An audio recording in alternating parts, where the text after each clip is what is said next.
the walnut doing its magic already, very quickly.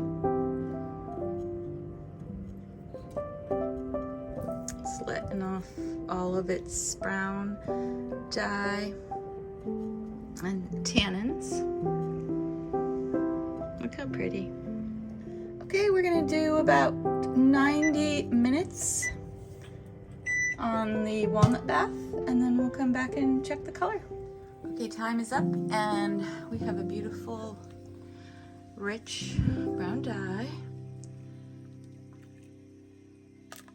as you can see. And I'm gonna add some yarn. I'm gonna add a bare skein to see how it looks. We have a beautiful, rich brown color. Now I have set the timer for 1 hour. Okay, the timer went off and the color is still looking really, really pretty. I love how deep this brown is looking right now. So let me try to show you a little. It's really hot, but yeah, I think that's gonna come out nice. We're gonna let this cool for a long time, probably several hours, if not the whole day, and then we'll check on that color once it's rinsed, and I'll check back with you.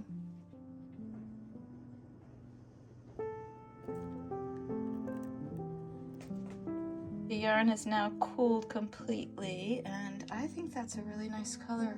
It's a lot richer than it's looking on the screen because it's just it looks deeper in real life. Maybe that. Oh, look at that. Look at the variation. I love that. See, I can't see the variation with my eye, only in the screen, but that's neat. With my eye, I just see like a dark brown, kind of like that. That's pretty close to what I see, but a bit darker because it's casting light. Really pretty. Sorry about the weird angle. My tripod broke the other day when I was filming dyeing. It just all of a sudden the spring went and this one clip just flew and my phone fell. It was awful. Got a little crack in my camera thing, my lens. So anyway, I wanted to show you the end result of dyeing with black walnut. As I told you before, if I keep the audio in, I mentioned that I used a lot of black walnut this time, more than I normally do, just because I wanted it to be deeper. And I'm really happy with the results. I would definitely call this a chocolate brown, not a dark chocolate, which I strive for, but a good chocolate. So here it is. I love the warmth of this color. I hope it doesn't blow out as I get closer. There is some tonality to it, which, you know, I'm all about that. I just adore the subtle changes that natural dyeing gives you in yarn.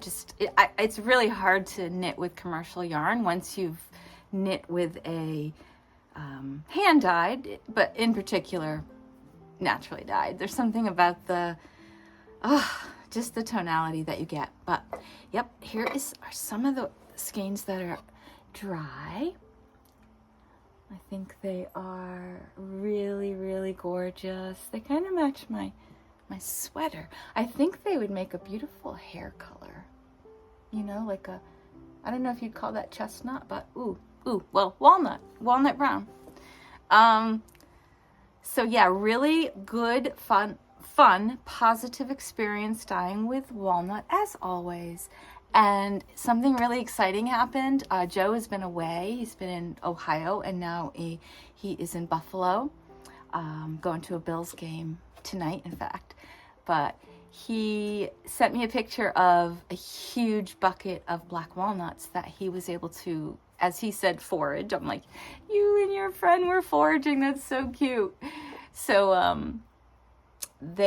he's bringing me home. I think he said 40 pounds. I think he's exaggerating because, I don't know, he does that. But it's a good amount of black walnuts. So I'm going to keep experimenting until I get that deep chocolate or dark chocolate that I'm striving for.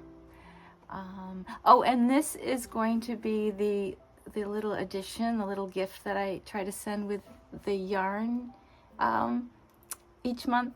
It's a little flickering candlelight, and I think it's just perfect for this time of year when it's, at least here in the Northeast, it gets dark at around 5:45. So I have these going all over, and it tricks my brain into believing that's candlelight, and it's just, there's something about it, what it does to my mind mentally, that makes me so happy. So I hope you all enjoy your little extra goodie with your yarn this month. And is that all I wanted to tell you?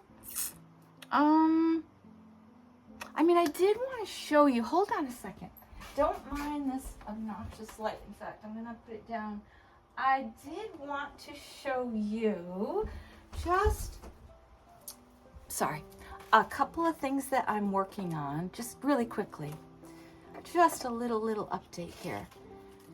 But the first one is called the Anne sweater, and tell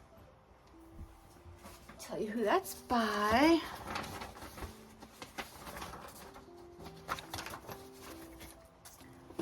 Glasses on. All right.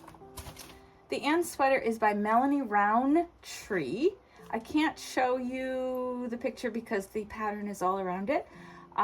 It comes in 11 sizes, 0 to 6 months, up to 12 years, and I paid $8.52 for this pattern.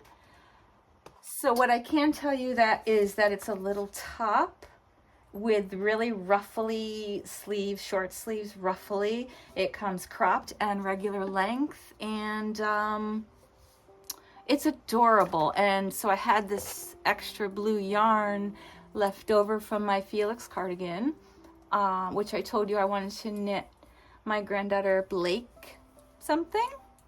And so she will be getting, here's the start, here's the beginning of it. So right now I'm just knitting round and round and round. Here's the back. I just can't wait for the sleeves and the neck. I think that is going to be so fun. And I just think she'll look adorable in this. And, you know, it is made with this yarn that I had a couple skeins left over. The Plymouth Royal Llama Silk, which is what it says, llama and silk. And Blake's mama, my daughter Kelly, is very knit-worthy. She's learned her lesson on knits and how to care for them, so she'll do fine with this. Even if it gets whatever, it's still the point that we're gonna get a picture of her in it, and I hope it fits. I knit her the size 4, but you know, this is a new construction to me. I've never, it was very peculiar to knit the first section. I'm enjoying it, but it's definitely like, there were times when I just had to trust the pattern. I just had to let it go because I was really questioning the directions. So anyway, again, I don't want to take too long on these because I'll do a regular podcast episode when it's time, but I just thought it'd be fun to at least show you a little bit, a little sneak peek exclusively for Patreon. So this is called Yet Another Stockinette Hat. Let me see. Who is this by? This was free. Jasmine Davis. Calls for fingering weight yarn, size 5, set of 5, size 2 double point needles, US 2. And this is my very first time knitting a top-down hat. So I usually knit bottom up. So where is it? Oh, and I'll show you the yarn first. This is some yarn that I got from a D-stash from a friend. It's really, really pretty. Again, I'll give all the details on the regularly scheduled podcast, but I just wanted to give you an idea. So, like I said, I have never done a top-down hat, but it was suggested in the free pattern that when you reach 4 inches from your cast on that you are ready to start working straight down, you know, for an average size woman's head. But to me, here it is. It looks small. Like, look at my head. See? I know this is still just the top, but Maybe, I don't know. Again, it's a matter of trusting the pattern, and if it doesn't fit me, it will absolutely fit like one of my granddaughters, or yeah, basically, because it's pretty girly colors. Anyway, that's been fun, just round and round, but little tiny needles. So it's not going quickly, which I don't want it to anyway. This is probably going to be my traveling knitting. When I go to Connecticut next month, I'm going to be down there for about 5 days. So, and the last thing I want to show you, I'm probably the most excited about because, well, I love to knit with New Teden, and this is a New Teden project. It's my own design, which I haven't released yet, which will be coming out in November, called the Larkspur Lace Pullover. I'm sure you've heard me talk about it. This sample has been sent already long ago to Hawaii to my youngest daughter because it fit her and not me. But I wanted to knit one that would fit me so that I would have my own. Plus, it's always good to knit up your own pattern before you release it, just to get, you know, those final kinks out. Although it has been test knit by some really lovely women. So anyway, here it is. I'm going to show it to you the way that it is worn, which is top down. And this is so far the lace work of the neckline. So I hope you can see that. That's pretty true to color too. I do not know. Do I have the name of this one? Let me see. I don't think I do. Hold on one second. I'm right down here checking my... Ooh, I do. Okay. So this one is Jera. 300 grams. It's a cool pinky purple. So here is... Hopefully you'll be able to see that. I don't know if it's coming out clear or not, but it's a beautiful color. When I received it last year, I remember feeling disappointed because at that time I still thought that the colors that suited me best were all the autumn colors, the warm colors, and I thought, oh, it's really cool, I don't know. But now that I found out that this suits me, I'm like, okay, I'm all in. I am all in. So this one, it's hard to put down once I start knitting. I'm already on the, what are they called? Raglan increases. I just started the raglan increases. Like I said, I just finished the neck, and I just enjoying every stitch, as I always do with New Teden. Holding 2 strands, and I believe these are US 7 needles, if I'm not mistaken. But all right, that's all I really wanted to say, or stop in and just say hi. I want to thank you guys so much for your support. We've been growing lately, and it's really exciting. And I love this community, and I just really want to grow it. I have so many plans for Patreon. I have a real renewed steam, I guess you could say, for the platform, and I'm just really excited to be here. So thank you, everyone. I couldn't do it without you. You mean so much to me. All right, talk to you soon. Bye.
All right, so it wasn't the greatest harvest ever, but here we go. They're still pretty, and considering that we got so much rain this summer and spring, like there was hardly any sun. I didn't fertilize the garden once. I just put seeds in and left them and just came back now. So I'm gonna freeze these so we don't have to, you know, eat them all today, and they'll be delicious. I love how pretty they are. Rainbow carrots are my favorite, so especially the red ones. Look at that magic.